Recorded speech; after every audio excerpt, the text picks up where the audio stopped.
Sí, buenas tardes, muchas gracias, querida Lucía. Placer inmenso nuevamente de encontrarme contigo y también con esa gran playa de abogados que ahora mismo se encuentran conectados. Eh, Hoy estamos de júbilo porque a nivel deportivo, en el día de hoy iniciamos los Juegos Centroamericanos y del Caribe, los 15º Juegos. ¿eh? Recuerden, colegas, que ya hoy precisamente cumplimos 40 años de la edición de los 15º Juegos Centroamericanos y del Caribe, Santiago 86, de grata recordación para nosotros. Recuerdo que para esa época yo era prácticamente un preadolescente cuando se inauguraron esos Juegos Centroamericanos y del Caribe en la Barranquita, Santiago. Lo recuerdo como ahora. Y hoy Dios ha permitido también de que la República Dominicana sea sede de esos Juegos, los 25º Juegos Centroamericanos y del Caribe, deseándole suerte a nuestra delegación que nos acompañará en esos Juegos. Bueno, sin más preámbulo y dándole las gracias a Dios, a la directiva del Colegio de Abogados que preside nuestro querido presidente Trajano Vidal Potentini, a la Escuela Nacional del Abogado que coordina Diego José García y a nuestra querida Lucía Florentino como su directora académica. Le damos las gracias por esta nueva oportunidad de conectar con ustedes en este curso taller sobre la prueba en materia laboral. A continuación vamos a proyectar el soporte sobre la base de que se sustentará nuestra exposición en el día de hoy. Me avisan si se visualiza. ¿Se visualiza? Sí, Ok, ok. Bueno, miren, la Escuela Nacional de Abogados en el día de hoy, en esta tarde noche, se complace en presentar su curso taller La prueba en el proceso laboral. Ustedes recordarán, como hemos señalado en exposiciones anteriores, que nuestro código laboral está en proceso de modificación. Por lo tanto, muchos de los elementos que hoy en día vamos a trabajar en este taller pudieran ser que en un nuevo código de trabajo se limiten o se expandan. Todo va a depender de las intenciones del legislador dominicano en ese proceso. Recuerden que nuestro código laboral debe de estar amparado por las regulaciones que establece la OIT, es decir, la Organización Internacional del Trabajo, de la cual la República Dominicana es signatario. Y nuestro código actual, el del 1992, mediante la ley 1692, está amparado bajo esos criterios de la OIT de la fecha. Entonces, bajo ese precepto, el principio por el cual nuestro taller se va a vincular es el siguiente. El contenido es, primero, el concepto de pruebas. Segundo, los principios básicos en que se sustentan esas pruebas. Tercero, la base legal. Cuarto, la prueba escrita. Cinco, los testigos. Seis, la inspección de lugares. Siete, el informe pericial. Ocho, la confesión. Y nueve, el juramento. Muchos de ustedes se preguntarán en qué consiste la prueba. En todo elemento, en todo proceso legal que se ventilen en los tribunales, la prueba juega un requisito sine qua non, ya que a partir de ese elemento es que podemos establecer cuáles son los criterios básicos en que se sustenta una demanda. En este caso, en la materia laboral, no podemos dejar a un lado el criterio establecido por la legislación de la prueba. Mientras en la materia civil la prueba es un elemento sine qua non, en la materia laboral la prueba es un elemento circunstancial, ya que no necesariamente la presentación de la prueba va a dar al juez a la formación de un veredicto o de un fallo. Sí es importante la presentación de la prueba, ya que tanto la jurisprudencia como el mismo Código Laboral establecen sus rangos. Entonces, vamos a ver qué nos dicen algunos que otros analistas y estudiosos jurisprudenciales del derecho, como por ejemplo Henry Capitán, en su diccionario jurídico, define la prueba como la demostración de la existencia de un hecho material o de un acto jurídico en las formas admitidas por la ley. Es decir, que a través de la prueba, las partes pretenden demostrarle al juez la existencia de un hecho, sea que este hecho se desarrolle en términos material o un acto jurídico. Todos sabemos lo que es un acto jurídico, es decir, un accionar. Y a través de estos elementos, tanto el material como el hecho o el acto jurídico, son elementos por los cuales nosotros podemos sustentar una acción laboral.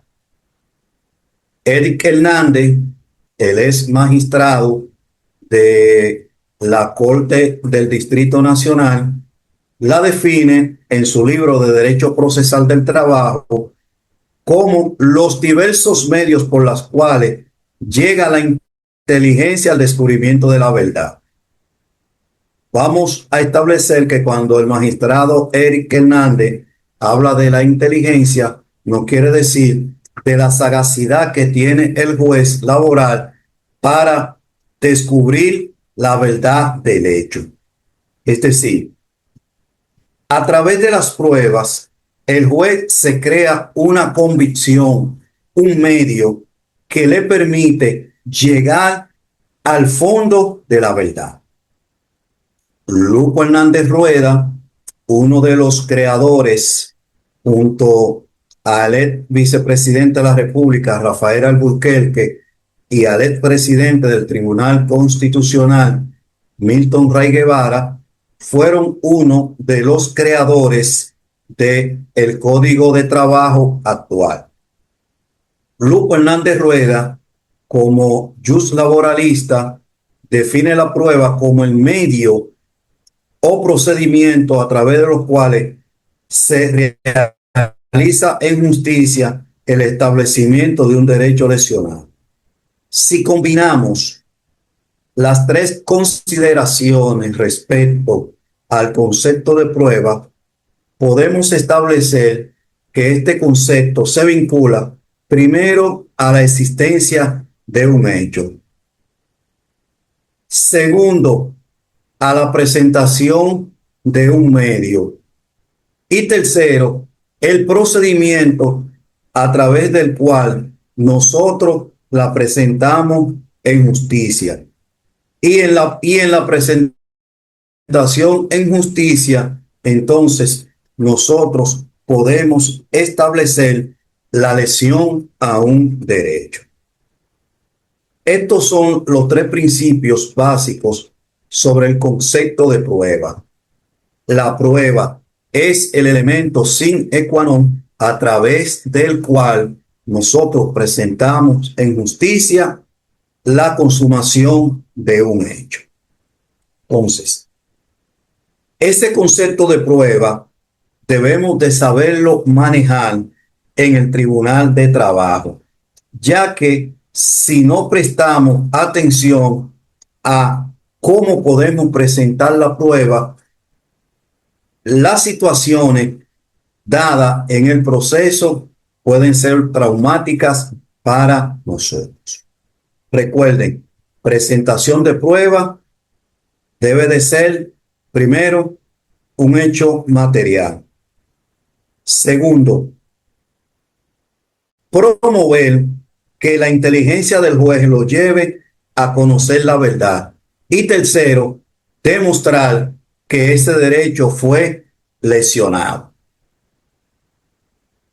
¿Cuáles son esos principios rectores del régimen de las pruebas en el derecho laboral dominicano?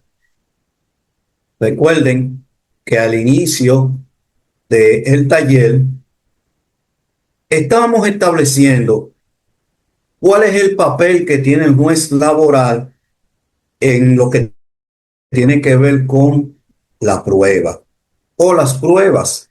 Recuerden que le decía que en materia civil la prueba es el elemento sine qua non, mientras que en el derecho laboral la prueba es más bien un elemento circunstancial, ya que esto va a girar en torno al papel activo o la apreciación que tenga el juez laboral.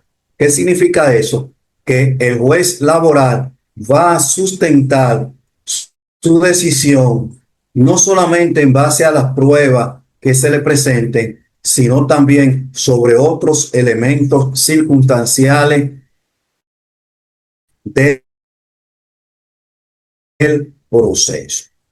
Tener una mala interpretación del taller de que las pruebas en materia laboral no son importantes. Claro que sí, porque a través de las pruebas podemos llevar al juez a descubrir la verdad del proceso.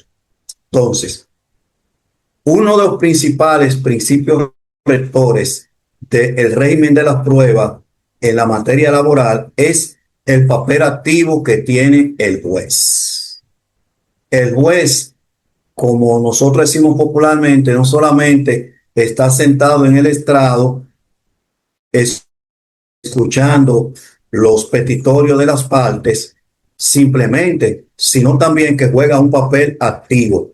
Es decir, que éste se involucra dentro del proceso como un árbitro en el juego de fútbol. Ustedes ven que en el juego de fútbol, en el mundial recién pasado el domingo, ustedes ven que el árbitro juega un papel activo. ¿Por qué? Porque está dentro de la cancha corriendo junto con los jugadores para observar cada jugada y al momento de una infracción vital, es decir, tiene un papel activo y haciendo un símil, guardando las diferencias con el papel, tiene el juez laboral, tiene un papel activo, ya que éste participa de manera directa en el proceso. Como árbitro, participa de forma activa, conociendo el caso, estudiando las pruebas, haciendo las preguntas de rigor, etcétera. También tenemos en la materia laboral la libertad de pruebas, es decir, no hay limitaciones para la presentación de las mismas.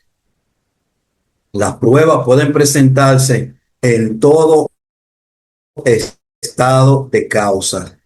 No hay un orden jerárquico de la apreciación de la prueba. Y el tercer elemento es la ausencia de jerarquización, es decir, que una prueba no está por encima de la otra, sino que tienen el mismo nivel de comparación. Fíjense que en otras materias del derecho común, las pruebas tienen una jerarquía, es decir, hay una prueba que es más importante que la otra. En materia laboral esto no sucede, ya que la prueba tienen el mismo nivel de presentación. Entonces, en cuanto al poder soberano de la apreciación de esas pruebas, está establecido en la parte infine del artículo 542 del Código de Trabajo ese poder soberano de apreciación que tiene el juez laboral frente a las pruebas que le son sometidas por las partes envueltas en el proceso. Es decir, que no es la íntima convicción que el juez busca la verdad de los hechos. Este poder, tal y como nos dice la diapositiva, permite que el juez tenga una mejor apreciación a los fines de poder desestimar declaraciones de un testigo en una instancia o acoger la formulada por ese testigo en otra instancia. Y paso a explicarme. Fíjense, en muchos casos nosotros hemos establecido, y sé que a muchos de ustedes le ha sucedido, que tenemos un proceso laboral y el único medio de prueba que nosotros tenemos es un informativo testimonial. Y ese informativo testimonial es lo que nos servirá como base para nosotros llevar el proceso. Y la otra parte, como uno dice popularmente, tiene todo un camión de pruebas que presentar al tribunal. Sin embargo, dentro de ese poder soberano que tiene el juez de apreciación de las pruebas y dentro de su papel activo, el juez laboral ha entendido de que el informativo testimonial que presentó una de las partes tiene más validez que las pruebas que ha presentado la contraparte y ha entendido que esas declaraciones testimoniales han sido claras y fehacientes, por lo cual el juez se ha creado una ínfima convicción con relación al caso que está puesto sobre su escritorio. Y lo falla. Y ustedes ven que en la sentencia el juez establece que ha tomado en consideraciones el informativo testimonial presentado por una de las partes y por el cual entonces entre ese poder soberano ha entendido que es viable la acción procesal laboral.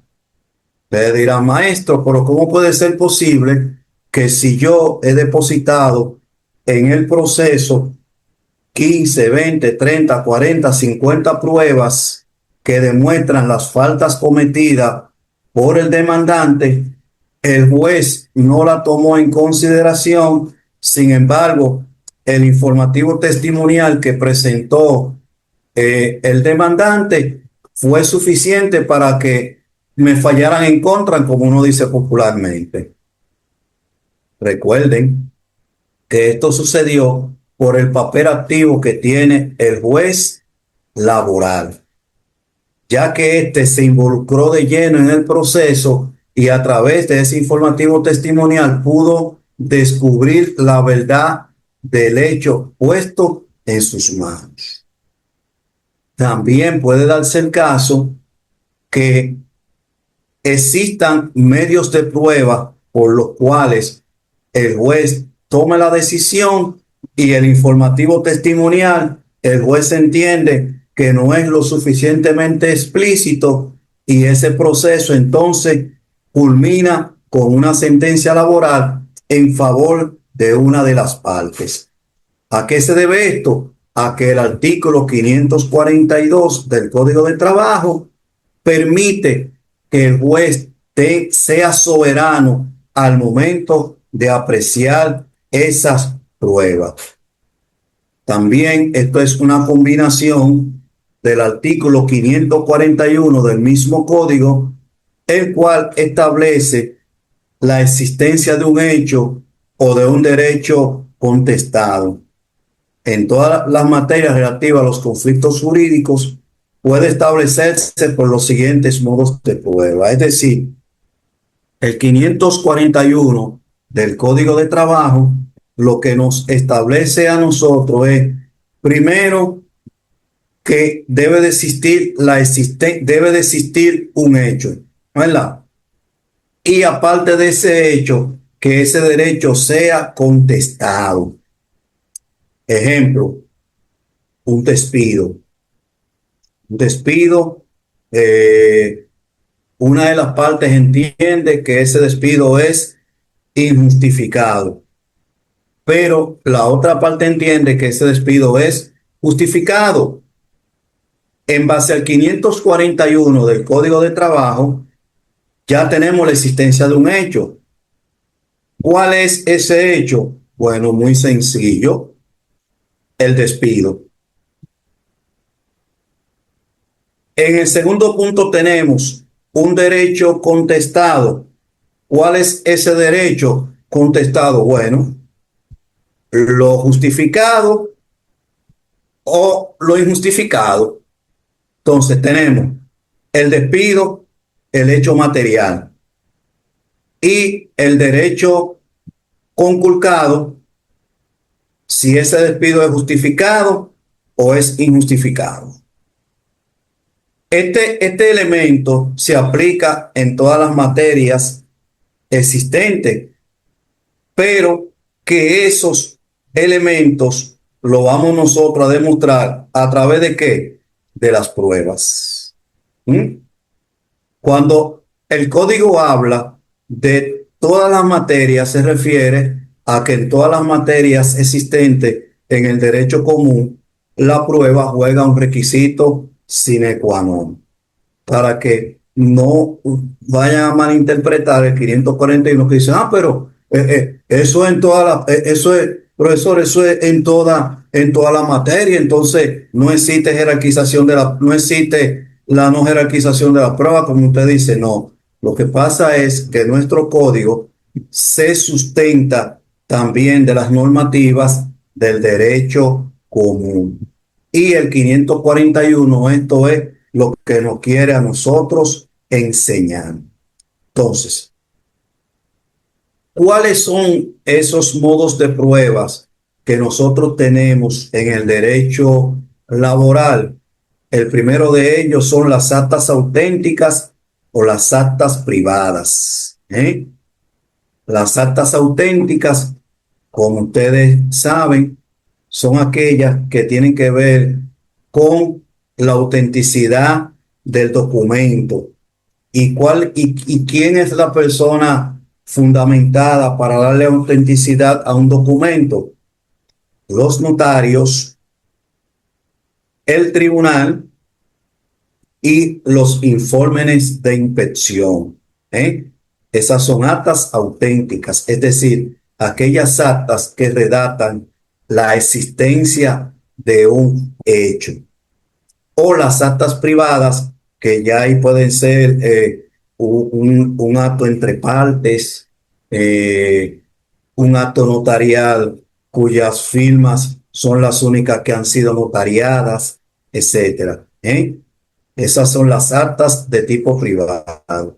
Entonces, el segundo modo de prueba tenemos las actas o registros de las autoridades administrativas de trabajo, como por ejemplo una certificación que expida el Departamento de Trabajo con relación a la existencia o no de un documento.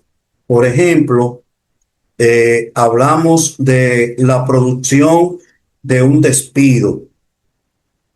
Una de las partes se dirige al Ministerio de Trabajo o a la Administración Local del Trabajo correspondiente, solicita si esa comunicación de despido obra depositada en una de las dependencias del Ministerio de Trabajo.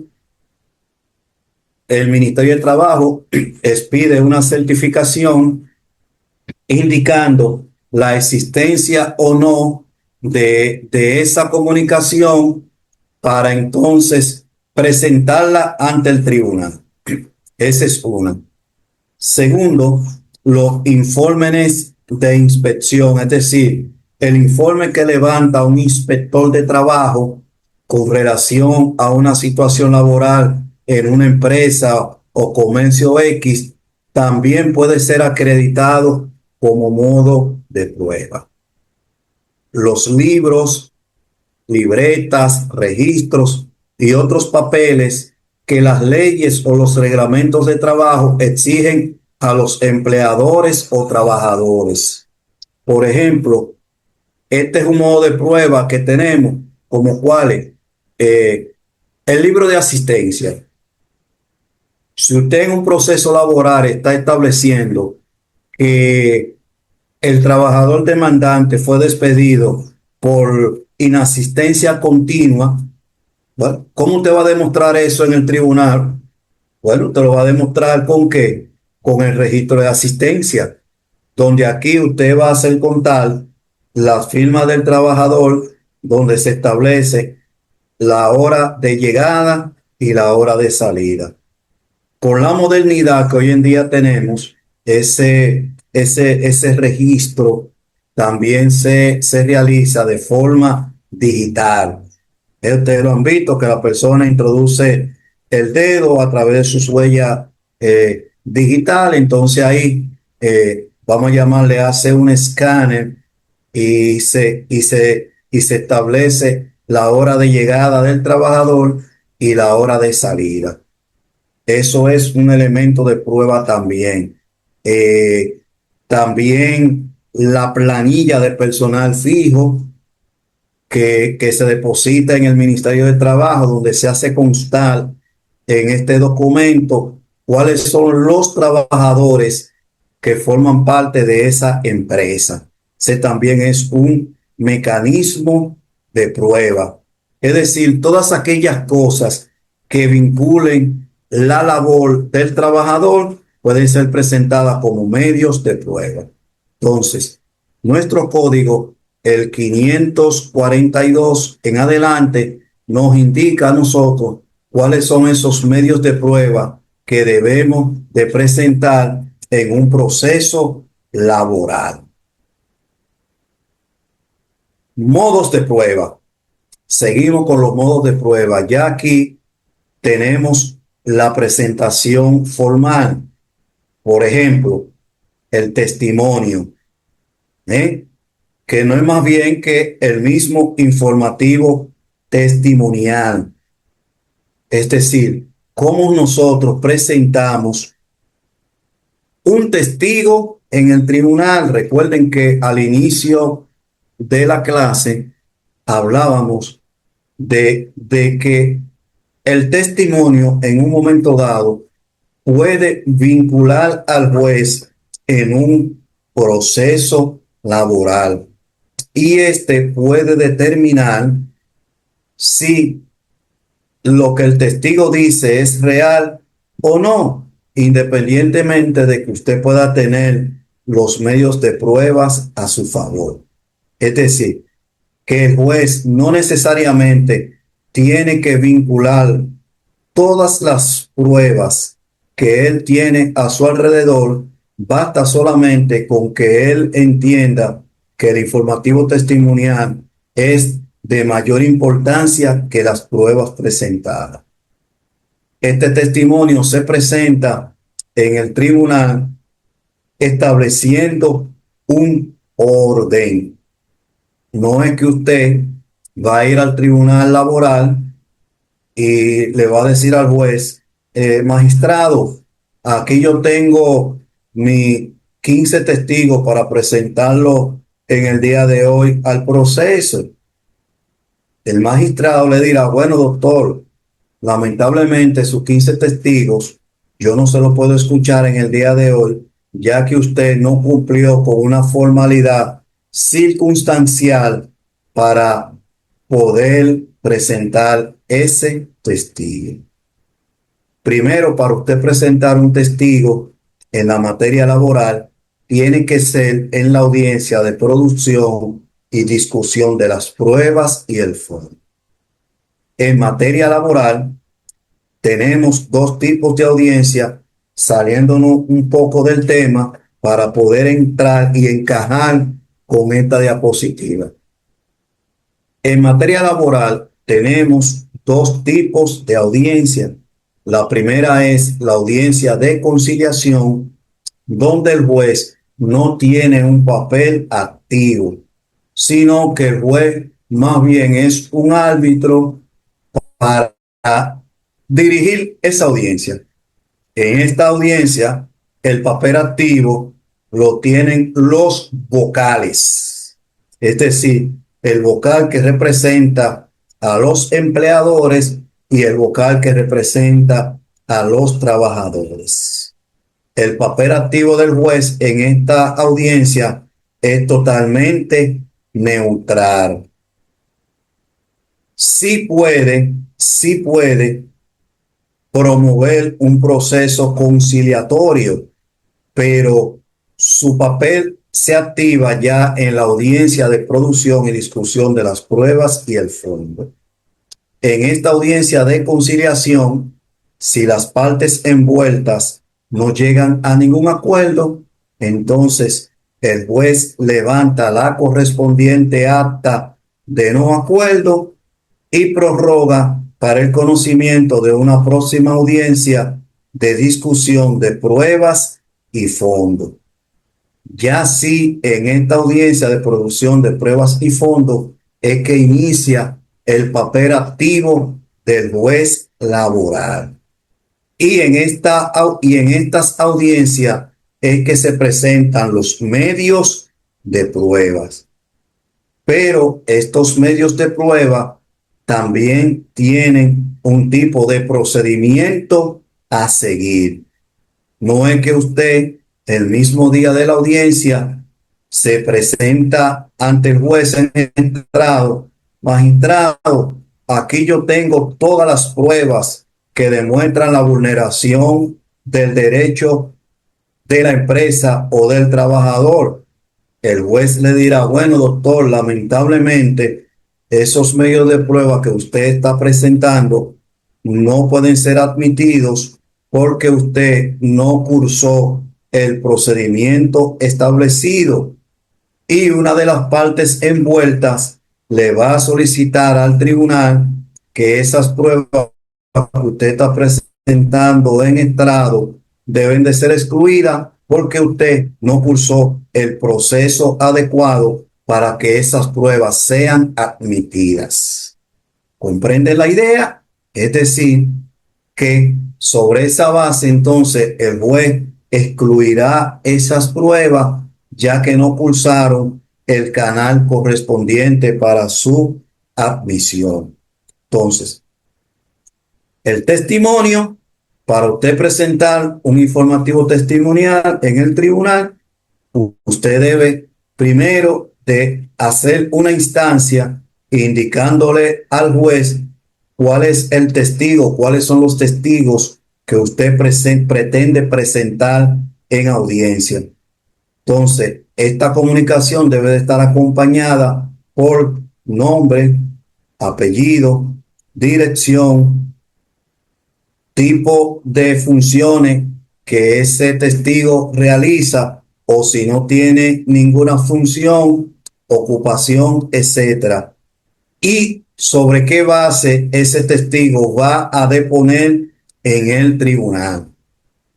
Esa lista de testigos debe de ser depositada por lo menos 2 días antes de la audiencia de la producción y discusión de las pruebas y el fondo. 2 o 4 días antes de la audiencia de producción de la discusión de las pruebas y el fondo. Si usted tiene una audiencia hoy viernes 24 y usted depositó esa lista hoy viernes 24, lamentablemente una de las partes se va a oponer y el juez excluirá del proceso esa lista, ya que no cumple con lo establecido en la legislación laboral con los plazos correspondientes. Otro elemento que debemos de tomar en cuenta en cuanto al depósito de la lista como elemento de prueba es que esa lista no puede contener errores. ¿Cuáles personas están excluidas de ser testigo en un proceso? Personas que vivan bajo un mismo techo, parientes afines, como hermano, tío, padre, sobrino, etcétera, ya que tienen un rango de consanguinidad hasta el 4.º grado inclusive. esas personas no pueden ser parte del proceso como testigo. Entonces, también se producen las tachas que más adelante lo vamos a desarrollar si el tiempo nos da. Las tachas son aquellas que se presentan en el proceso laboral antes del conocimiento del informativo testimonial, es decir, cuando usted se presenta un testigo, el juez le pregunta, el juez de lo laboral, claro está, le pregunta a usted si tiene alguna tacha que presentar frente a ese testigo. ¿Sí? Bueno, y usted si entiende que tiene tacha, como por ejemplo, bueno, mira, ese testigo es el padre del demandante, o ese testigo no hace 6 meses que salió de la empresa, por ende no puede ser parte del proceso, o ese testigo convive con el demandante o con el demandado, o ese testigo tiene una actitud hostil frente al demandante o frente al demandado, ya que ha manifestado que viene a declarar en favor del demandante o en una de las partes, entonces ese testigo queda excluido. Bien, ahora pasamos al juramento. El juramento no es más que la presentación formal de ese testigo cuando éste jura ante la presencia de Dios en el tribunal que dirá la verdad o toda la verdad. Ya nuestro código permite y la jurisprudencia que aquellas personas que tienen creencias religiosas y que su lineamiento cristiano le impide presentar juramento, en materia laboral se permite también este tipo de situaciones, es decir, se respeta que las personas que tienen algún lineamiento religioso no presenten juramento, ya que entienden que esta parte no es necesaria, ya que lo que van a decir están amparados por la divina providencia del Señor. Entonces, las presunciones del hombre, es decir, las presunciones no son más que las expresiones que el testigo dirá en la audiencia. Presunciones que no necesariamente tienen que ser reales, pero para el juez laboral es el que va a determinar si estas presunciones que el testigo está exponiendo son claras, precisas y fidedignas. Tenemos los informes periciales, es decir, aquellos documentos que el juez tiene a su alrededor, o aquellos documentos que el juez dentro de su íntima convicción puede requerir para la mejor sustanciación del proceso. Por ejemplo, cuando en el proceso laboral una de las partes entiende que el documento o recibo de descargo presentado no se corresponde con la firma de una de las partes, el juez dentro de ese proceso de apreciación y ese papel activo que tiene, puede solicitar al INACI un informe pericial con relación a esa firma que está estampada. A esto es lo que le llamamos informes periciales. También el juez puede ordenar un informe sobre la cual verse el proceso que tiene en sus manos, para así crearse una íntima convicción. También tenemos la inspección directa de lugares o cosas.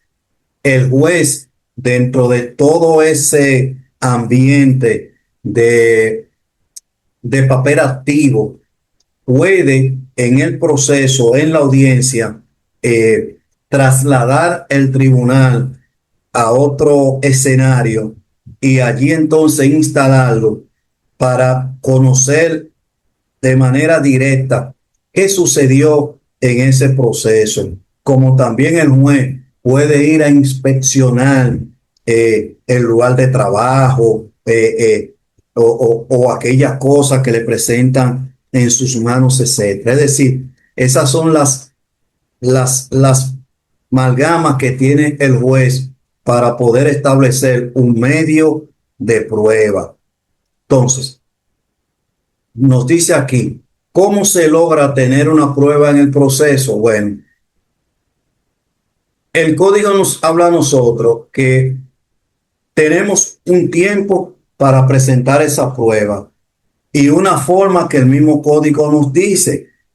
Recuerden que cuando estábamos en el capítulo anterior, se le indicaba a ustedes que no se podía presentar una prueba en el tribunal de golpe y porrazo, sino que eso tiene un proceso especial para poder conocerla. ¿Y cómo se hace eso? Bueno, esto se realiza conforme a como lo dice el artículo 542 y siguiente del Código de Trabajo. Es decir, que los medios de pruebas se establecen en un tiempo preciso y formal. Es decir, si yo voy a presentar una carta de despido como medio de prueba, por ejemplo, tengo que hacer ese proceso de manera formal y dentro de un tiempo. Yo no puedo en la misma audiencia de producción y discusión de las pruebas y fondos iniciada presentar un medio de prueba porque estaría lesionando el derecho de defensa de la contraparte.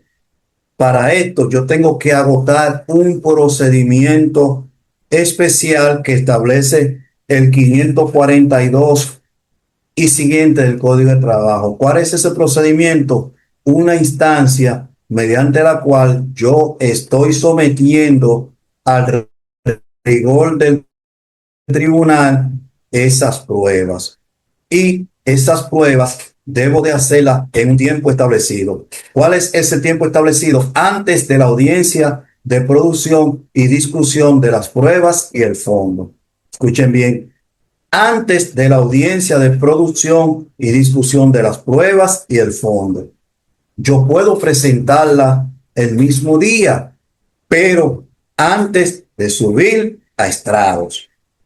¿Por qué? Porque si lo hago después, entonces corro el riesgo de que esos medios de prueba no puedan ser sometidos al debate y le estaría violentando el derecho de defensa a la contraparte, o esa sentencia sería motivo de apelación o casación porque se estaría vulnerando un derecho esencial que lo establece nuestra Constitución de la República.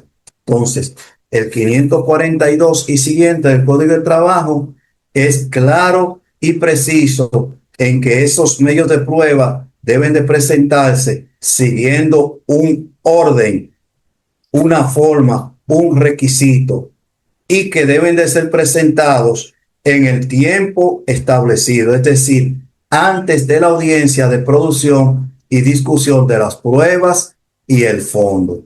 Entonces, ¿sobre quién está a cargo la prueba? Bueno, el 1315 del Código Civil Dominicano nos dice claramente a nosotros que el que reclama la ejecución de un hecho, de una obligación, debe de probarla. Esto es un requisito sine qua non, no solamente en la materia laboral, sino en todas las materias. El 1315 es un principio universal del derecho. Es decir, todo aquel que alega en justicia la realización de un hecho debe de probarlo a través de los medios de prueba que establece el 1315. No hay una decisión de un juez en República Dominicana que no haga mención del artículo 1315 del Código Civil, ya que esto es una imposición que el que reclama la ejecución de una obligación debe de probarla. Si usted dice que fue despedido de manera injustificada, en virtud del 1315, usted debe de probar ese hecho. Usted dice que usted no lo despidió en base al 1315 del Código Civil. Usted debe de demostrarle al juez que usted no lo despidió. Es decir, que esto es un requisito sine qua non para la materia laboral. Excepciones.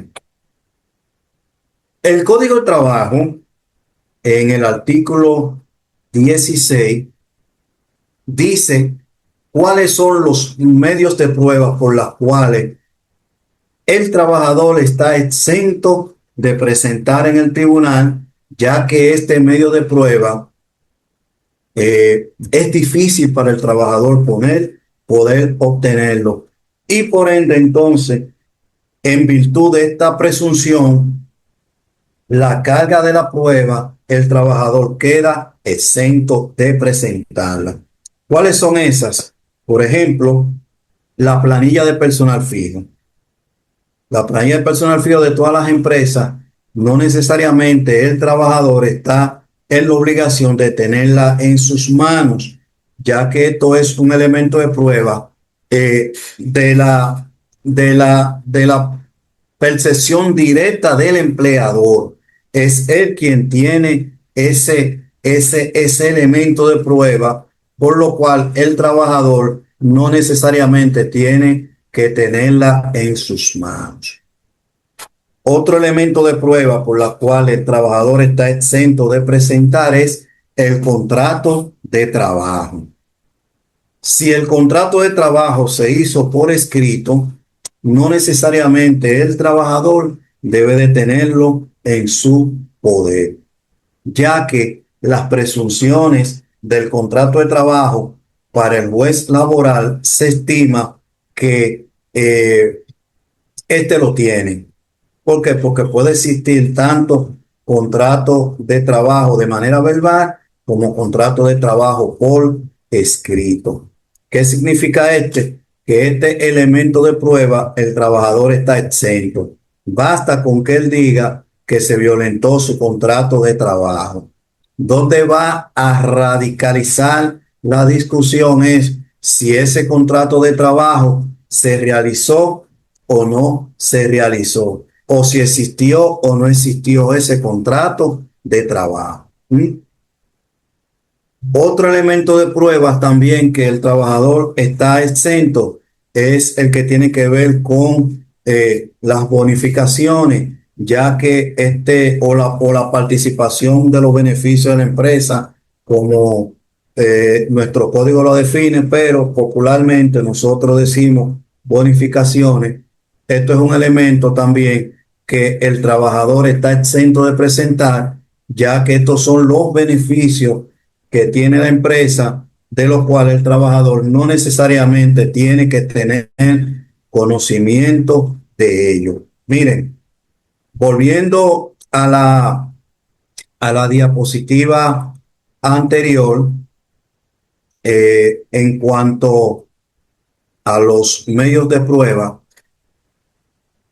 voy a aclararle esto. Miren, cuando ustedes presentan un medio de pruebas ante el tribunal lo estudia,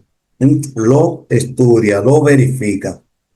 Si el tribunal laboral admite esos medios de prueba, entonces emite una ordenanza estableciendo que esas pruebas formarán parte del proceso.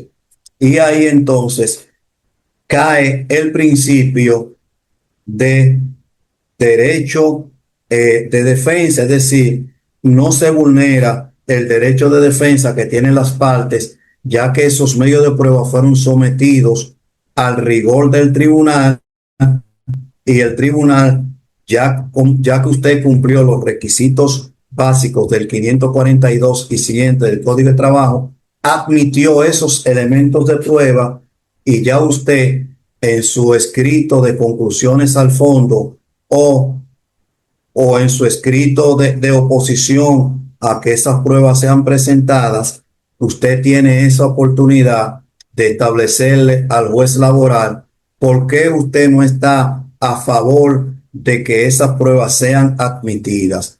Pero eso entra dentro de la íntima convicción del juez de admitir o no esos medios de prueba.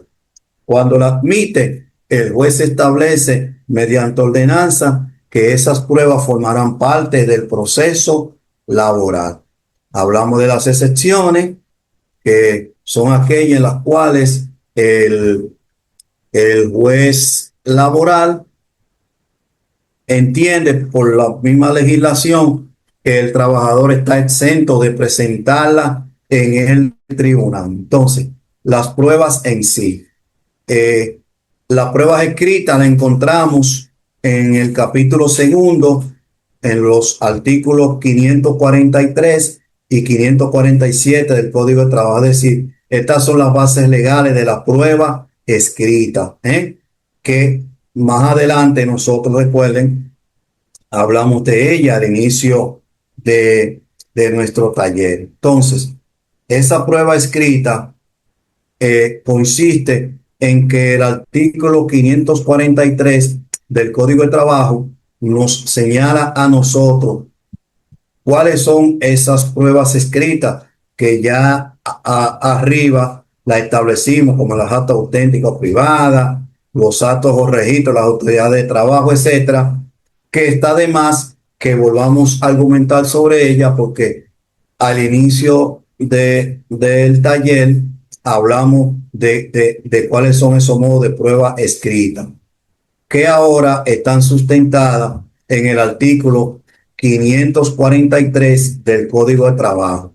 Esas pruebas también siguen el mismo rigor que todas las demás pruebas, que deben de ser presentadas con una formalidad y en un tiempo establecido. Recuerden la formalidad, cómo yo estoy presentando esas pruebas, mediante esa instancia que yo estoy persiguiendo con la presentación de esas pruebas. Y segundo, en el tiempo, es decir, antes de la audiencia de producción y discusión de las pruebas y el fondo. Algo que quiero comentarles también, miren, las pruebas ustedes también pueden presentarlas en su escrito de defensa. Recuerden, el proceso laboral, las partes realizan un escrito de defensa cuando llega una demanda a su poder. Usted realiza un escrito de defensa donde usted va a indicar todo lo que tiene que ver con ese proceso, cuáles fueron los elementos que allí se dieron, etcétera. Y ahí usted también puede aprovechar y presentar pruebas. Después que usted deposita su escrito de defensa, en el cual también usted tiene que hacer reservas de presentación de pruebas, ya usted está facultado para, si en el transcurso del proceso laboral aparecen otras pruebas que en su escrito de defensa usted no logró obtener, entonces, a través de las formalidades que da el artículo 542 y siguiente del Código de Trabajo, entonces usted hacer una justificación de esa prueba. Vuelvo y repito, dentro de un espacio y tiempo establecido por el mismo Código de Trabajo. Aquí está lo que le decía a ustedes, la instancia en solicitud de nuevos documentos, que ya también lo desarrollamos en el taller. El 544 del Código de Trabajo nos indica a nosotros cuáles son esas formalidades que debemos de cumplir para la presentación de las pruebas. Debemos de tomar en cuenta cuáles son esos requisitos que nos pide la legislación laboral para nosotros presentar esas pruebas. ¿Cuáles son esos requisitos básicos? Primero, la presentación de una instancia en la cual nosotros vamos a desarrollar todos los elementos probatorios que queremos que el tribunal examine y que forme parte del proceso laboral en curso. 544 nos dice a nosotros que debe de tener esa instancia de admisión de nuevos documentos. El procedimiento para esto, el código establece que usted realiza su instancia, la motiva, presenta las argumentaciones por las cuales esa prueba que usted está depositando se sustenta, se sustenta el por qué usted quiere que esas pruebas sean debidamente examinadas y el plazo correspondiente de 48 horas para usted depositarla. Ese plazo no necesariamente es fatal, como nosotros decimos los abogados, sino que es un plazo en diciéndole a las partes que debe de ceñirse a él, pero usted puede depositar esos elementos de prueba antes de la audiencia de producción y discusión de las pruebas y el fondo. Ya después que usted deposita esto en audiencia, el juez emite una ordenanza. La tradición indica que muchos jueces fijan una próxima audiencia para en esa audiencia venidera entonces hacer la entrega a las partes de esta ordenanza que admitió o rechazó dichos documentos. También el juez en estrado in voce puede también ordenar la admisión de esos documentos, tanto en la forma como en el fondo. Tiene esas dos particularidades, pero para que esto suceda, las partes deben de cumplir esas formalidades. Dice aquí, referencia sobre pruebas escritas, que es el 547, que ya también hemos hablado de ella, que son las que se refieren a las actas escritas, etcétera, y de qué forma esas actas podemos nosotros utilizarlas en el proceso laboral. Es decir, ¿qué tan importantes son estas actas escritas? Miren, hay algo que yo quiero que ustedes comprendan y entiendan. No necesariamente el juez laboral está atado a que si tiene un informe de inspección o una certificación emitida por la autoridad del trabajo, el juez laboral no está obligado a aceptar lo que allí se ha establecido. Dentro de ese papel activo que tiene el juez laboral, puede hasta rechazar ese informativo, ese informe de inspección o esa certificación que emitió la autoridad local del trabajo, para que no pueda existir confusión entre nosotros los abogados. Mira, pero yo deposité un informe de inspección que mira, que con ese informe el juez no tiene más nada que hacer porque eso fue el Ministerio de Trabajo, como uno decía anteriormente, eso fue la Secretaría de Trabajo que dijo eso, mira, y el juez no tiene para dónde correr. No, error. El juez de lo laboral no está obligado a que si un informe de inspección de la Secretaría de Trabajo, del Ministerio de Trabajo, se deposita, él no está obligado a acoger su contenido tal y como llegó. ¿Por qué? Porque dentro de ese poder de apreciación que tiene, puede hasta desestimarlo y no darle veracidad a su contenido. ¿Por qué? Porque es un juez que trabaja con la íntima convicción, al igual que cualquier otro documento que le sea remitido a su despacho. Las fotocopias como prueba tienen valor en el procedimiento laboral. También las pruebas electrónicas son permitidas. Por ahí anda una decisión del Tribunal Constitucional y de la misma Suprema Corte de Justicia que con los avances tecnológicos que el mundo ha experimentado en los últimos años, también se admite la prueba electrónica, como conversaciones de WhatsApp, conversaciones de Facebook. Ahora mismo con el asunto de la inteligencia artificial, se debe de estar trabajando cómo una prueba de inteligencia artificial puede ser admitida, ya que ustedes saben que con la inteligencia artificial pueden distorsionarse ciertas cosas, y ya en esa parte entonces sí debe de haber una decisión de la Corte Constitucional nuestra o de la Corte Suprema de Justicia estableciendo de qué forma una prueba de inteligencia artificial puede ser tomada como mecanismo probatorio en un proceso laboral. Pero mientras tanto, las fotocopias sí son permitidas, al igual que la prueba electrónica.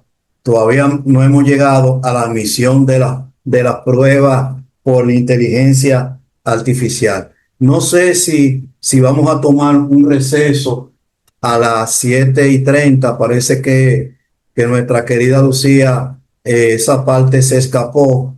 Eh, Creo que en 10 minutos, si Dios lo permite, podemos tomar un receso, aunque sea de unos 10 o 12 minutos, para seguir con el taller, porque ya el tiempo está avanzando y tenemos el proceso de preguntas y respuestas. Entonces, ahora vamos por la prueba testimonial, que ya al inicio del taller hablábamos en qué consistía esto. El testimonio es un acto procesal mediante el cual una persona le dice al juez, le informa qué es lo que ella sabe sobre un determinado hecho, ya sea que estuvo presente o que tuvo conocimiento de ello, y sobre esa base es que pretende presentar un testimonio. Recuerde, para usted presentar un testimonio en materia laboral, usted debe de seguir ciertas formalidades, ¿eh? Debe de estar consciente de que esa presentación de prueba testimonial debe de seguir un orden establecido. Base legal. La base legal del informativo testimonial está sustentada en el capítulo tercero, en los artículos 548 al 557 del Código de Trabajo. Esos artículos lo que le dice a ustedes de manera resumida, para ahorrar tiempo, es primero la formalidad que se debe de llenar para el proceso, ¿eh? ¿Cómo yo presento un informativo testimonial? Primero, una instancia, como le expliqué hace un buen tiempo, una instancia motivando las razones por las cuales yo pretendo presentar un testigo. ¿Qué va a decir ese testigo? ¿Cómo se llama ese testigo? Cédula de identidad de ese testigo, dirección de ese testigo, dónde ese testigo trabaja actualmente o si no trabaja, qué funciones tiene ese testigo en la empresa donde trabaja, qué va a decir ese testigo en ese tribunal, etcétera. Esa formalidad usted la va a encontrar entre 548 y 557. ¿Cuáles son las bases sobre las cuales se puede permitir un informativo testimonial? ¿Cuáles son las personas que están orientadas legalmente para poder presentar un informativo testimonial? ¿Cuáles no pueden ser presentadas en una audiencia de informativo testimonial, etcétera? Todos esos puntos usted los va a encontrar entre el 548 al 557 del Código de Trabajo. Aquí nos dice cuáles son esos aspectos generales que se detallan. Dice la regla general: en toda persona puede ser oída como testigo, ¿no es verdad? Es un requisito esencial. Todos podemos ser testigos, todos, no hay limitaciones. Ahora bien, como todos podemos ser testigos, también se establecen elementos básicos sobre los cuales usted puede presentarse como testigos. Y el 553 del Código de Trabajo nos dice a nosotros que un testigo que vaya a declarar de manera favorable sobre una de las partes no es una persona imparcial, ¿no? ¿Verdad? No lo es. Entonces, como no es una persona imparcial, lamentablemente no puede testificar. Una gente que tenga ¿eh? una incapacidad mental, no física, una incapacidad mental, no puede ser presentada como un testigo, pero para esto deben de existir pruebas documentales que establezcan que esa persona no tiene la capacidad necesaria para ser escuchada como testigos. Para que no vaya a malinterpretar. Pero mire, él tiene una incapacidad que no puede. Ajá, ¿y por qué él no, y por qué él no puede? Porque una incapacidad no limita que usted sea testigo de un hecho. Cuando se habla de incapacidad, es una incapacidad mental. Por ejemplo, un enajenado mental, en este caso, no puede presentar un informativo testimonial, ya que la ley así lo establece. También no pueden ser testigos en materia laboral los menores de 15 años, ¿eh? Siempre y cuando se traten de trabajadores. Un menor de 15 años que no trabaje, que esté en la escuela, lamentablemente no puede ser testigo. Ahora, si él es un trabajador, bueno, habría que justificar las razones por las cuales él se presenta como testigo.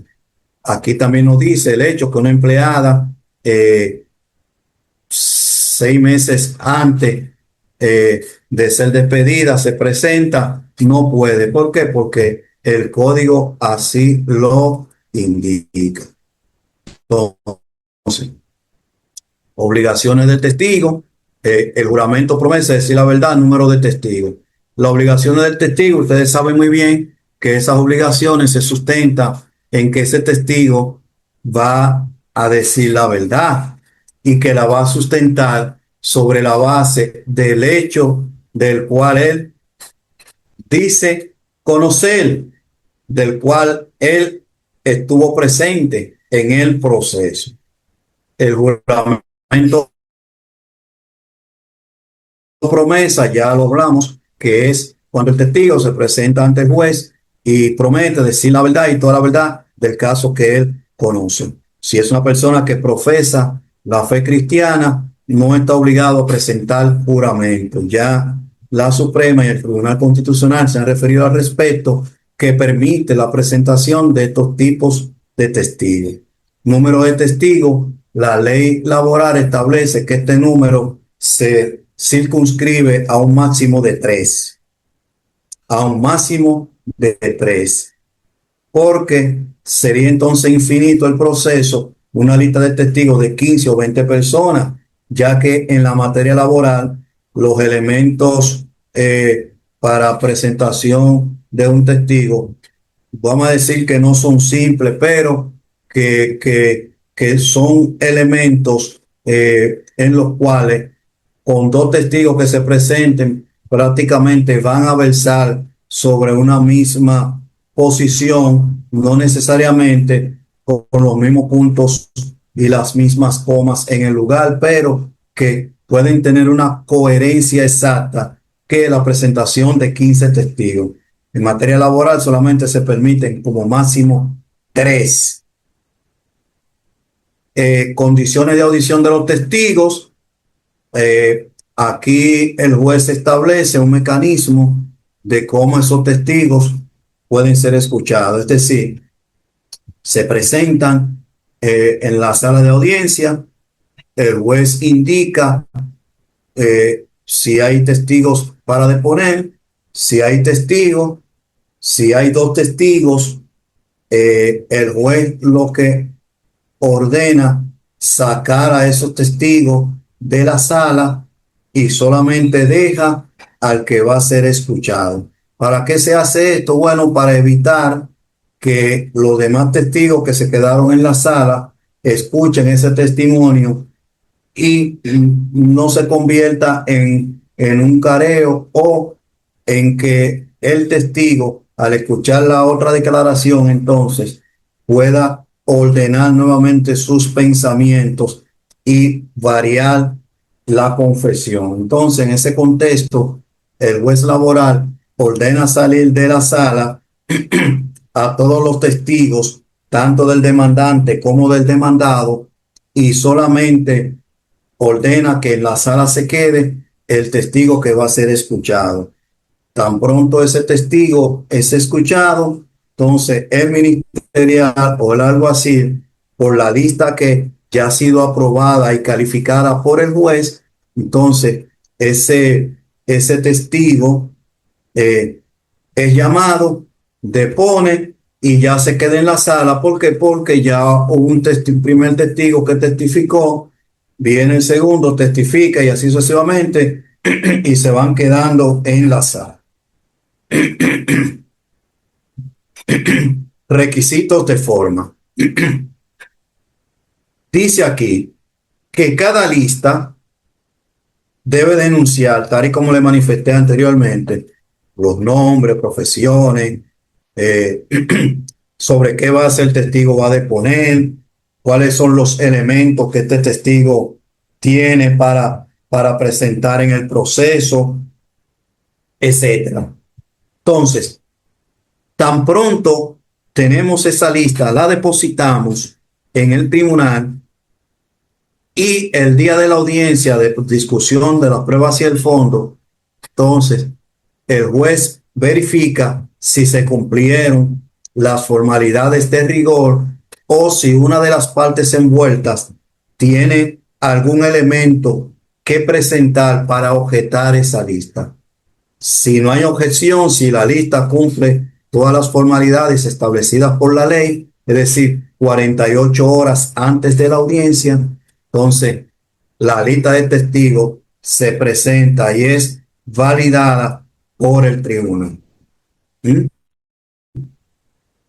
Dice aquí que los testigos no podrán leer ningún proyecto ni nada. Es decir, un testigo no puede ir al tribunal con sus declaraciones por escrita. Ah, mire, magistrada, esto y esto y esto. ¿Por qué? Porque entonces no tiene razón de ser. ¿Qué sí permite la legislación laboral? El informativo testimonial por escrito o las declaraciones. Sí es posible que un testigo emita sus declaraciones a través de un acto notarial donde establece que él sabe, que él conoce el proceso y eso se deposita como elementos de prueba. Nos informan que sí, que vamos a tener un breve receso de unos 10 o 12 minutos y a las 7:45, Dios mediante, entonces nos volvemos a juntar para continuar con el taller y ingresar a la sesión de preguntas y respuestas. Así que nos vemos con el taller.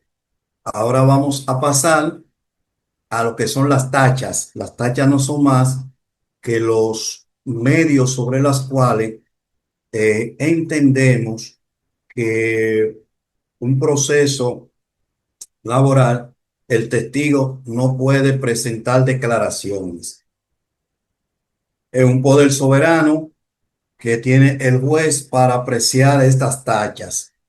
¿En qué se basan estas tachas? Como decíamos anteriormente, bueno, que esa persona manifieste en el proceso de audición, antes de presentar tu testimonio, que tiene cierta aniversación con una de las partes, que, que tiene problemas con una de las partes de forma abierta. Animadversión, que es la palabra básica, con una de las partes. Eh, que esta persona conviva bajo un mismo techo, sea con el demandante o el demandado, no necesariamente que sean esposos o parejas, sino que convivan. Hay muchos casos de trabajadores y eso que por asunto de amistad y de cercanía del trabajo, pues deciden convivir bajo un mismo techo con, con su compañero de trabajo. Y bajo esa naturaleza no pueden presentarse como testigos. Aquellas personas que por un grado de consanguinidad hasta el cuarto grado tampoco pueden ser presentadas como testigos y a esto se le llaman tachas. Estas tachas deben de ser presentadas antes de la audiencia. Es decir, antes de la audiencia para conocer el informativo testimonial, en el preciso momento en que el juez le indica a las partes si tiene alguna tacha que presentar al testigo. Todo esto se hace antes del testigo presentar juramento. ¿Eh? Ahí en ese momento usted le dice al juez magistrado, nosotros tenemos una tacha que presentarle a X testigo en virtud del 553. Mire, él es pariente, él es afín o él hace menos de 6 meses dejó ese trabajo, por la cual entonces él no puede presentarse aquí como testigo. Y el 553 del Código de Trabajo indica en cuáles son esas tachas que está de más que nosotros la señalemos aquí en este momento, porque están claramente establecidas en el Código de Trabajo. Tenemos aquí la fuerza probatoria de la audición de testigos. ¿Mm? Se trata esencialmente de una actividad conferida al juez, es decir, es una acción que está única y exclusivamente facultada para el juez. En todo momento, en el informativo testimonial, el juez laboral está facultado dentro de ese papel activo de hacer preguntas, cuestionar al testigo.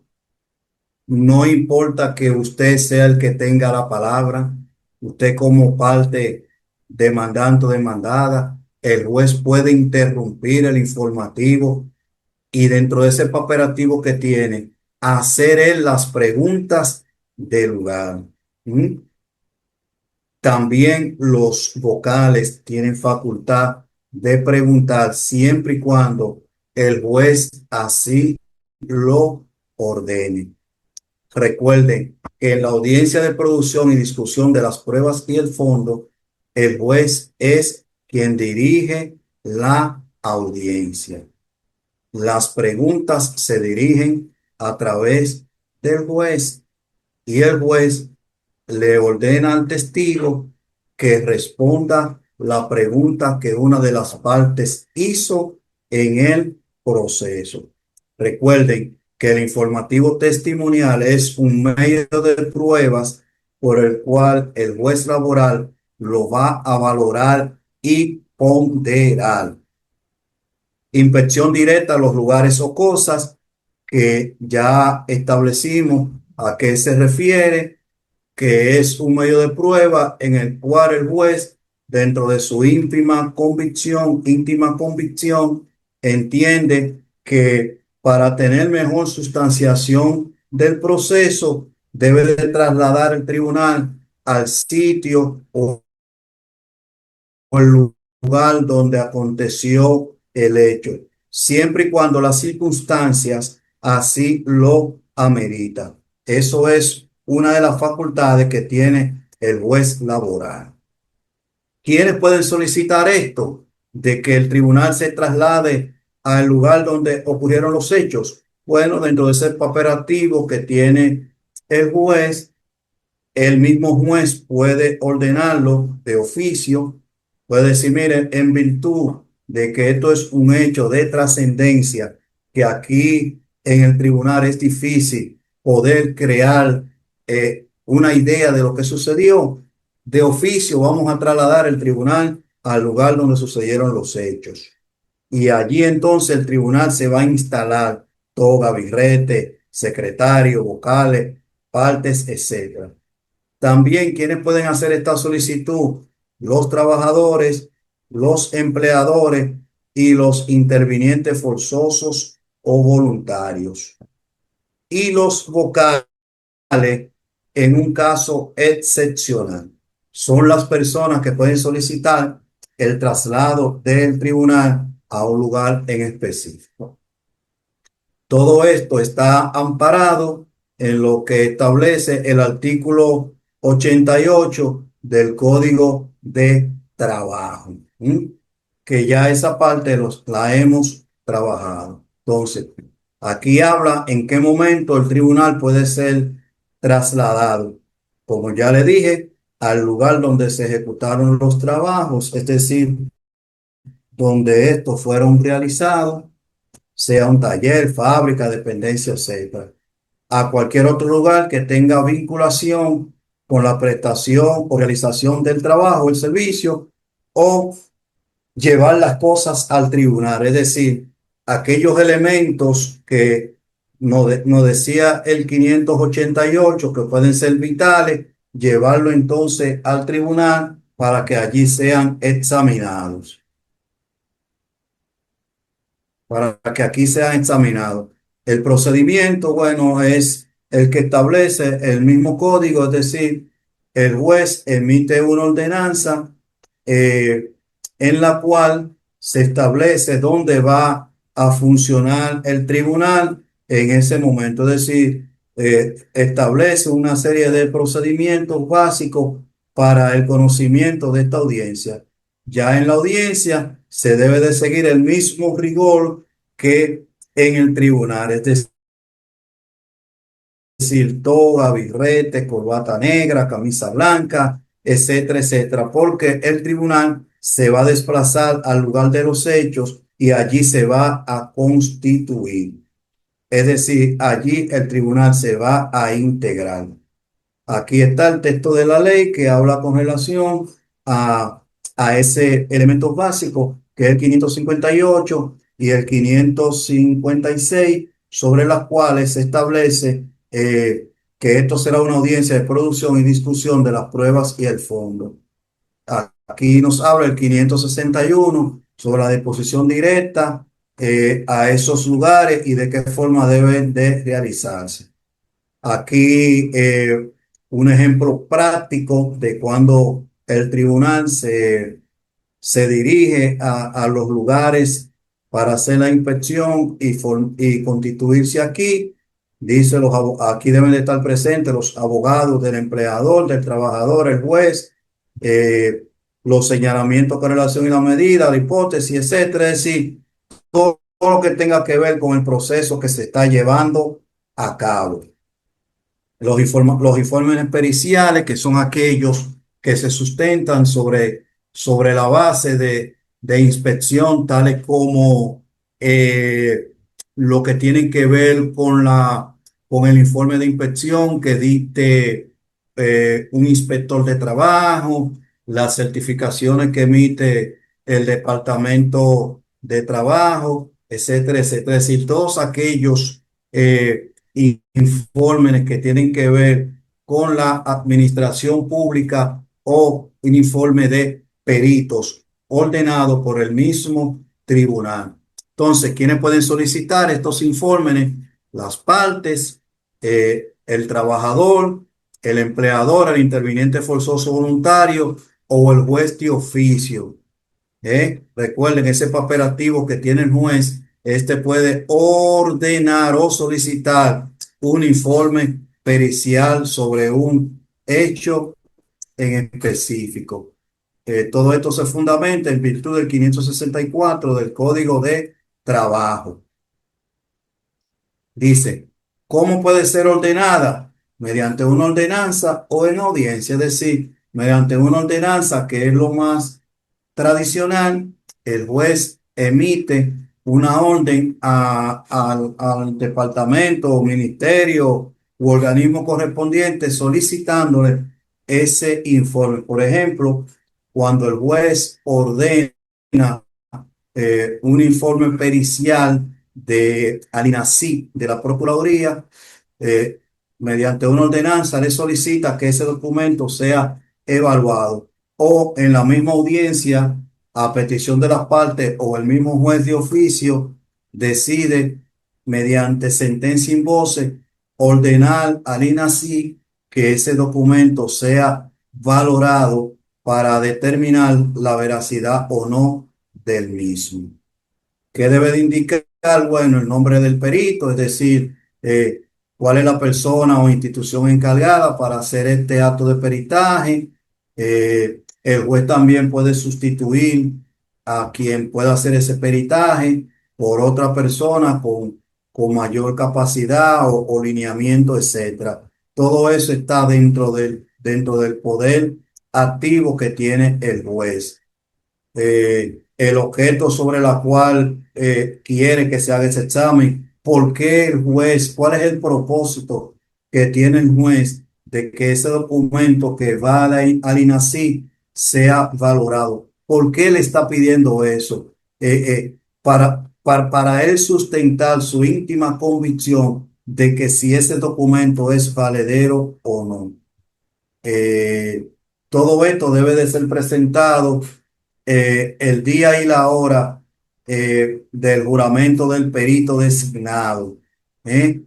Aquí el perito que el juez haya designado bajo juramento debe de establecer los elementos sobre los cuales hizo su informe para poder el juez entonces crearse el elemento básico. Aquí dice que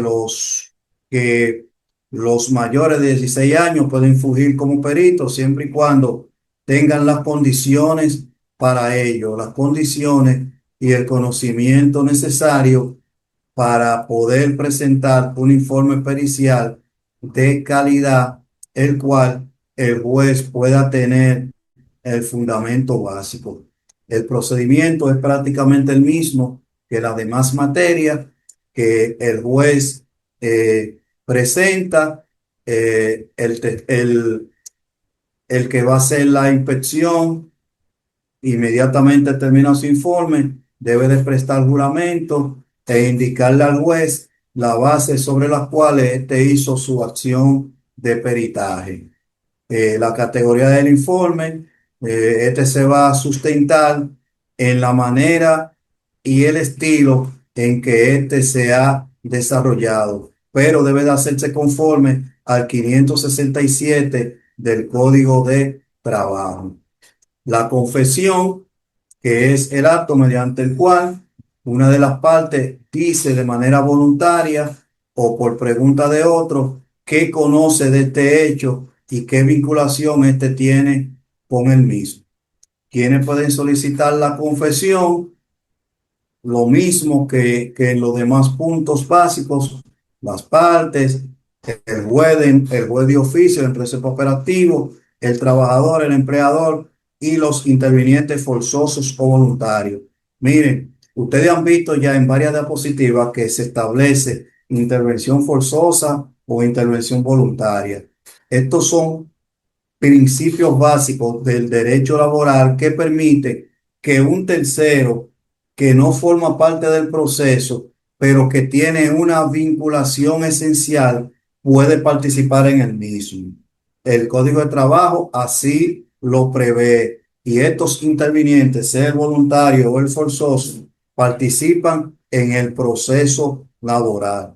El voluntario es el que, como su nombre lo indica, de forma voluntaria participa en el proceso. Y el forzoso es el que es llamado a formar parte del proceso, ya que la sentencia a intervenir puede tener efectos sobre esto. Pero esto sería tema de un taller en específico acerca de el fundamento de la intervención forzosa o voluntaria, sino que son elementos básicos, ya que la hemos escuchado en 3 o 4 diapositivas. Entonces, ya aquí establece que el juez tiene facultad de rechazar o admitir cualquier medio de prueba fundamentado en un informe pericial, independientemente de que sea él quien lo haya establecido. Aquí habla de las ordenanzas que tiene que ver ya con la comparecencia personal de las partes, es decir, las personas ya que están ligadas ínfimamente al proceso, es decir, demandante y demandado. Hay un principio jurisprudencial que dice que las partes no hacen prueba y es un asunto lógico elemental porque las partes en el proceso laboral van a indicar los elementos que más le convienen. Entonces, como son elementos que más le convienen, no necesariamente su comparecencia va a significar de gran importancia para el tribunal, sino que el tribunal lo ordena como un mecanismo para tener una mejor sustanciación a la hora de emitir fallo. Sin embargo, hay momentos en que las partes le han solicitado al juez la comparecencia personal de las partes y el juez, dentro de su íntima convicción, entiende que no es necesario esa audición, ya que él está lo suficientemente empapado del proceso, por el cual la comparecencia de la parte no es necesaria porque prácticamente van a argumentar los mismos elementos y medios que sustentan su demanda laboral o su escrito de defensa.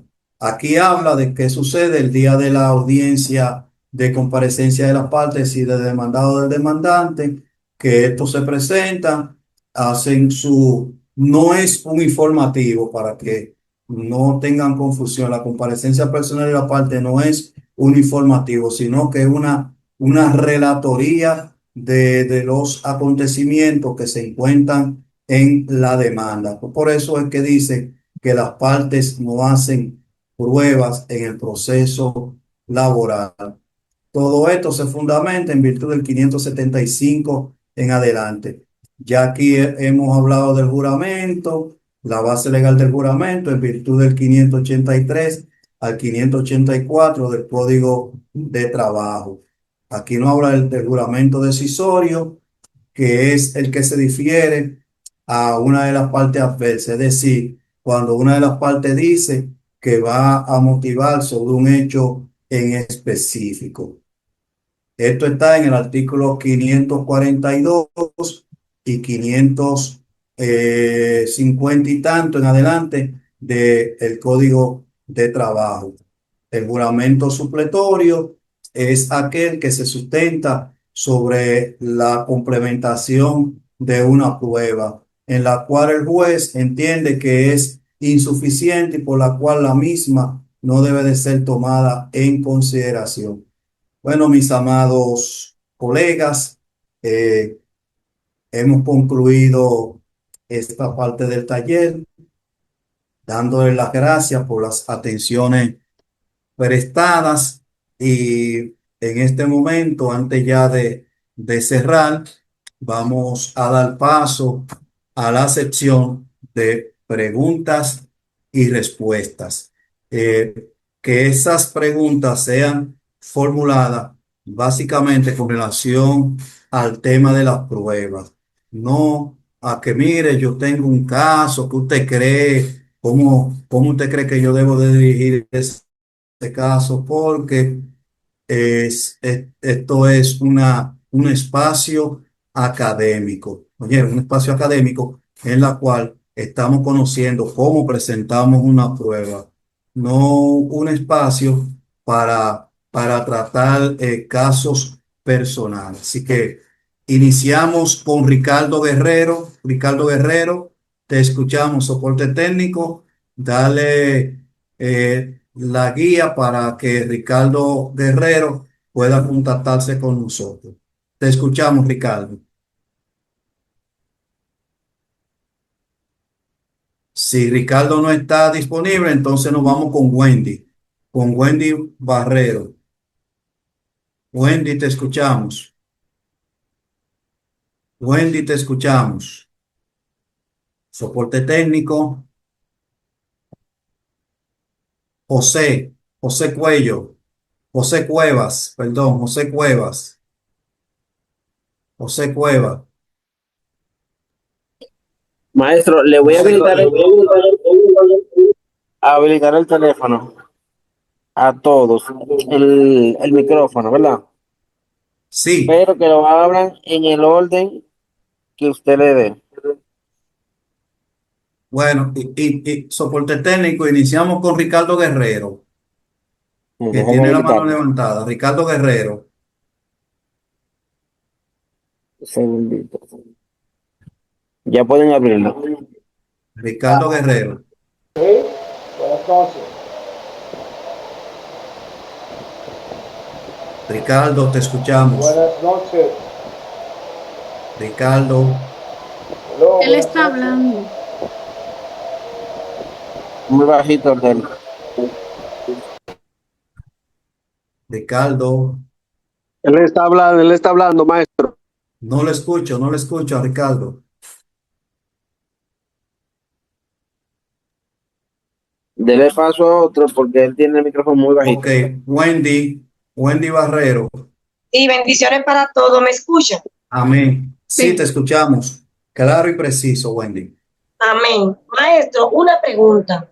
En el caso de que una persona es empleado de una empresa, pero a la empresa le requieren un servicio que no da, pero el empleado es profesional en esa área, ¿eso es motivo para que lo despidan en virtud de que la empresa se niega después que dijo que sí, que hiciera el trabajo, que ellos no dan ese servicio, ahora se lo niegan a pagar?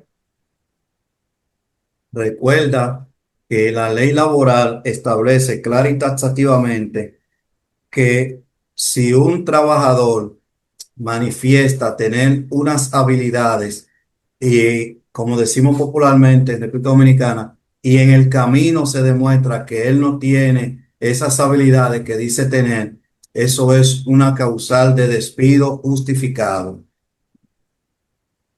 Pero en el caso sí tiene la capacidad, porque la empresa no lo ha dado, el cliente de hecho está muy Bueno, satisfecho con el servicio que se Wendy, ha dado. Wendy, Ajá. aclaramos en el panel de sesión de preguntas y respuestas que las preguntas no pueden ir dirigidas a casos personales, sino De a, acuerdo. a lo que tiene que ver con el fundamento académico, porque entonces eh, perdería la naturaleza del taller. Así de manera rápida manifestamos que En con ese relación a tu sentido, pregunta, maestro, le exacto, pido el Código disculpas. Laboral es claro y preciso que cuando las contrataciones se basan sobre ciertas especialidades y en el camino se ha demostrado que esa persona falseó las capacidades que tiene para el desarrollo del trabajo, esto puede ser un motivo de despido justificado. Pero en el caso Bien, opuesto no, pero en el caso opuesto no. Si la sabe, hay que pagárselo. dígame. Pero en el caso opuesto no, si tiene las habilidades y el manejo no es causa de despido, sino que hay que pagarle esa parte fuera de lo que es lo laboral, de su contrato de Mira, trabajo. ya en esa parte, ya eso sería un juicio contradictorio, porque ya ahí sería un juez que va a determinar si tiene las capacidades o no. Bien, De acuerdo. entonces seguimos con, gracias Wendy, Gracias a seguimos usted. con José, sí, seguimos con José Cuevas. José Cuevas, Sí, buenas noches, profe, y todos los demás colegas. sal- Eh, saludos. sí, mi pregunta, profe, va relacionada. Usted sabe que usted comentó ahí sobre el poder soberano de las pruebas y eso. Entonces, quisiera No, ver el si poder usted, soberano del juez, no de las pruebas del de juez. la, sí, exactamente. Ujú. Entonces, es para saber cómo el juez laboral utiliza su poder soberano cuando un mismo testigo ofrece declaraciones contradictorias en diferentes etapas del proceso. ¿Cómo así en diferentes etapas del proceso? Porque recuérdate que los procesos se vinculan, primer grado, corte de trabajo.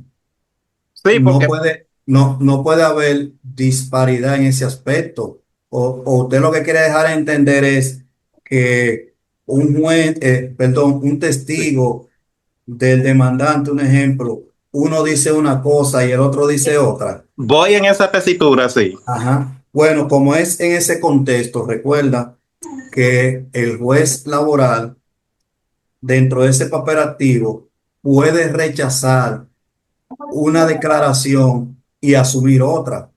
No necesariamente como también puede rechazarla a las dos por entender que no le merece el crédito necesario esa declaración que ese testigo rindió.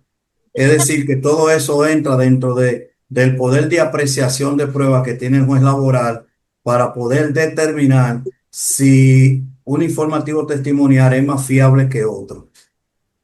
Ok, Sí, ok. bien. Aquí Muchas hay gracias. alguien que me sale Samsung, Samsung SM.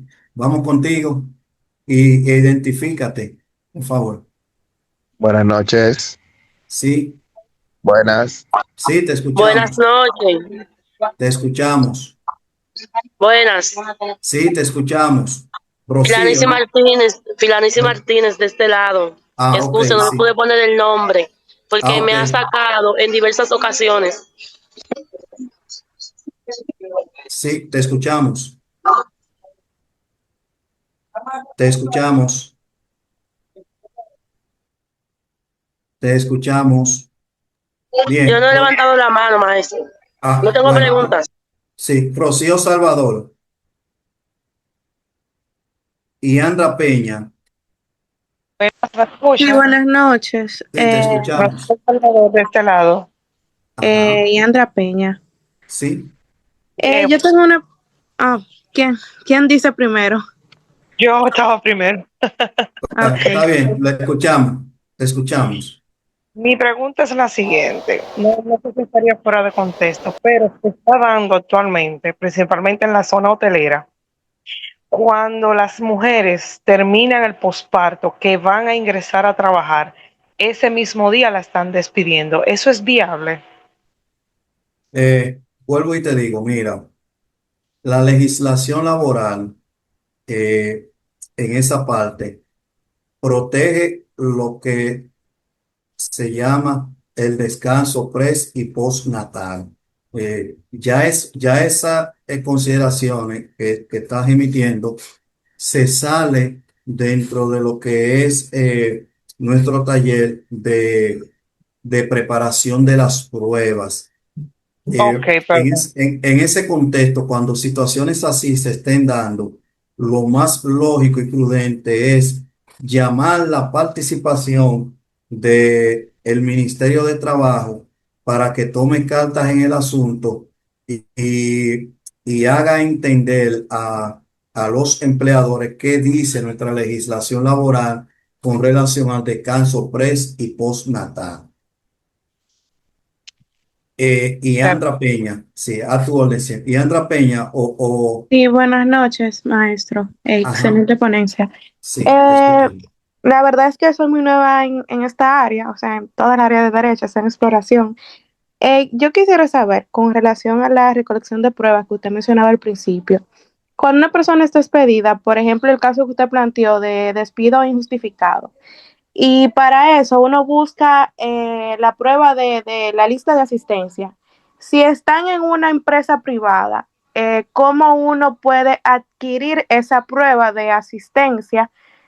No sé, me imagino que aplicaría en el ámbito del juez, o sea, que el juez ordene si está en negación la empresa, o sea, la persona jurídica privada. Entonces, si podría responderme, por favor. Mira, recuerda que dentro del papel soberano, papel activo que tiene el juez laboral, en virtud del artículo 496 del 496 del Código de Trabajo, el juez puede requerir de cualquier institución un elemento de prueba que él entiende que es fiable y oportuno para el conocimiento del proceso. Como también las partes pueden solicitarle al juez que haga una, un requerimiento a la entidad competente para que haga llegar al tribunal este medio de prueba. Es fiable y es legal que el juez laboral pueda solicitar la admisión de un documento en específico que una institución, sea estatal o no, la tenga en su poder. Miguel Antonio. Miguel Antonio. Miguel Sí, buenas Antonio noches, y con maestro. Miguel Buenas Antonio. noches. Y Buenas con Miguel noches, Antonio concluimos profesor. en el día de hoy. Profesor, buenas noches. Sí, ¿Me escucha? saludos. Sí, quiero preguntarle, en el caso de los alguaciles que son ordinarios, que no son de estrado, que no tienen sueldo, si constituye una prueba de que ellos son empleados y que por lo tanto tienen derecho a fondos de pensiones y ese tipo de cosas, es prueba el carnet que ellos tienen, es prueba de su nombramiento de que realmente ellos son empleados y no de que prestadores de servicios. ¿Qué dice la ley? ¿Cómo así? Vamos a ver si nos entendemos, Bueno, porque porque se ha dicho, los alguaciles ordinarios, y no estamos saliendo fuera del tema, pero los alguaciles ordinarios, como su nombre lo indica, no tienen sueldo en específico y no forman parte no vamos a llamarlo el tren judicial, porque sí forman parte del tren judicial, porque nosotros como abogados también formamos parte del tren judicial, pero somos auxiliares de la justicia, es decir, le brindamos una labor. Entonces, el alguacil ordinario, como su nombre lo indica, no goza de un sueldo, sino que su pero remuneración se maestro, fundamenta en las notificaciones que haga. Por sí, pero ende, maestro no, tiene un dime. nombramiento, maestro, y tiene una subordinación al juzgado al que pertenece. Sí, pero, Está asignado, sí, pero, se dan la prueba de las condiciones del contrato laboral, nombramiento, está carnetizado, tiene un trabajo que hacer, se presenta a una oficina, tiene todas las condiciones. Constituye eso prueba para específicamente que él pueda accesar a los mismos derechos como seguro médico. Eso es lo que quiero saber. Si eso es una no, prueba. no, no, no, no, no es una prueba porque, como su nombre lo indica, son ordinarios, vamos a ponerle el término entre paréntesis, eh, trabajadores especiales, ¿eh? Trabajadores especiales que no gozan de una remuneración económica fija. Por ende, su contrato de trabajo no lo vincula. Óyeme bien, estoy hablando de contrato de trabajo, no es que exista un contrato de trabajo, Ellos tienen un contrato. pero sí una subordinación, pero una Claro, claro. subordinación de tipo especial, porque debe de seguir ciertas reglas y cierto ordenamiento que así lo establece la Suprema Corte de Justicia. Pero son auxiliares de la justicia, pero de manera especial, que no tienen una vinculación porque no son trabajadores del tren judicial. Que esté claro Entonces, para eso que no es no tengas eso del confusión, ¿oíste? carnet, el nombramiento, el pertenecer, eso no se puede ser considerado prueba, pues eso está en discusión aquí. Yo he oído mucha No, discusión alrededor de eso. Uno dicen que sí, es que tiene derecho, porque no. es que la ley es clara en ese aspecto. Se fue. Ya eso serían discusiones propias de la Asociación de Alguaciles, que en esa parte ellos manejen ese tipo de condición laboral. Pero el Código de Trabajo, creo que el artículo 5 establece cuáles son las personas que están amparadas en la legislación laboral.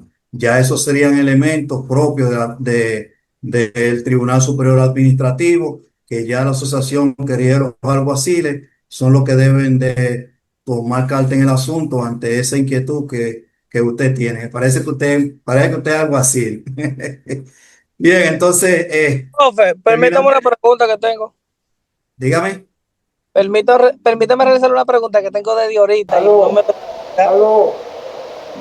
Bueno, concluimos con usted. Concluimos con usted. Bien, se escucha un ruido, profe. No, yo te escucho, perfecto. Escucho como un ruido se escucha. Pero yo te escucho. Ok, Sí.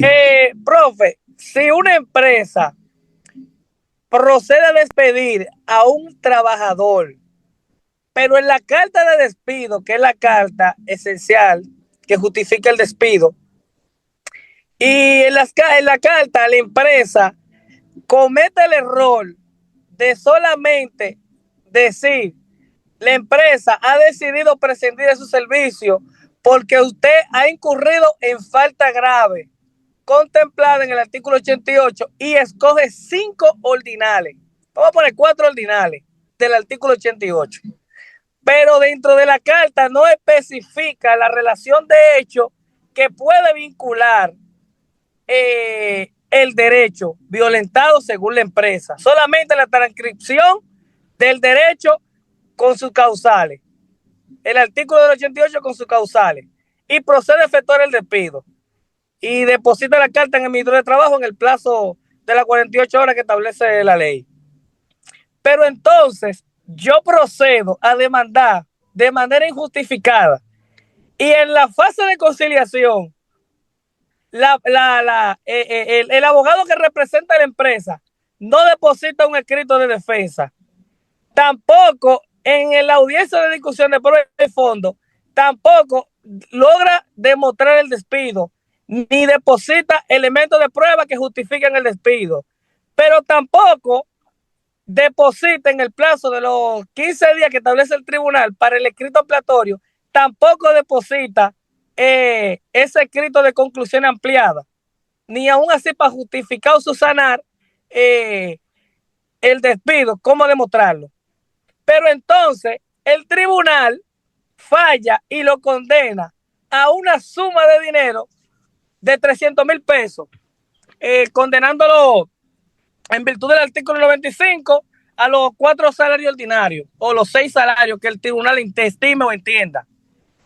Entonces, la parte legal, el abogado que representa a la empresa, recurre en apelación. En apelación, la parte legal quiere presentar un testigo para justificar y probar el despido. ¿Puede la corte revocar y acoger ese testimonio de ese testigo, queriendo probar esos hechos con ese testigo, cuando en primer grado no lo hizo, violentando el 513 del mismo Código Laboral? Bien. ¿Puede la corte revocar esa sentencia del primer grado y acoger esos elementos de prueba con la que pretende ahora la parte demandada justificar ese despido cuando no lo hizo en primer grado? Bien, con usted concluimos el proceso. Usted me ha hecho todo un esquema de un caso laboral personal, vamos a llamarle así. Recuerden que la apelación produce 2 efectos, uno suspensivo y uno devolutivo. Cuando es el devolutivo, el proceso vuelve a cero. ¿Qué significa al volver a cero? Que todos los elementos que sucedieron en primer grado desaparecen y el expediente se vuelve a conocer nuevamente con todas las garantías y con la presentación de todas las pruebas habidas y por haber, hasta las que no se presentaron en primer grado, en apelación son permitidas 100% por el famoso principio de que la apelación produce el efecto devolutivo del proceso, es decir, que se comienza de nuevo. Así que en su caso, la Corte está obrando de manera correcta porque está conociendo nuevamente el expediente desde la fase de instrucción hasta la fase de fallo. Bueno, mis queridos colegas, quiero darle las gracias a ustedes por haber participado de este curso taller. Les agradezco su conexión. También aprovecho para darle las gracias al presidente del Colegio de Abogados, Brajano Vidal Potentini, por esta magnífica oportunidad de poderme dirigir a ustedes, a la Escuela Nacional del Abogado, dirigida por el doctor Diego José García, y a nuestra querida e ilustre amiga, licenciada Lucía Florentino, directora académica de la escuela, por la oportunidad de estar junto a ustedes en este taller. Para mí ha sido un gran honor poder participar con ustedes. Tengan una excelente noche y disfruten de la inauguración de los 25º Juegos Centroamericanos y del Caribe, Santo Domingo 2026. Dios ha permitido que seamos nuevamente testigos de esta historia, de estos juegos, ya que en el 1986 fuimos testigos de los 15º Juegos Centroamericanos y el Caribe, mas no lo pudimos ser en los 12 Juegos del 1974, pero hacemos historia con cada uno de estos acontecimientos. Un fuerte abrazo, bendiciones mil, Dios me lo bendiga y buenas noches a cada uno de ustedes. Nos veremos en un próximo encuentro. Gracias, Lucía, y nos vemos.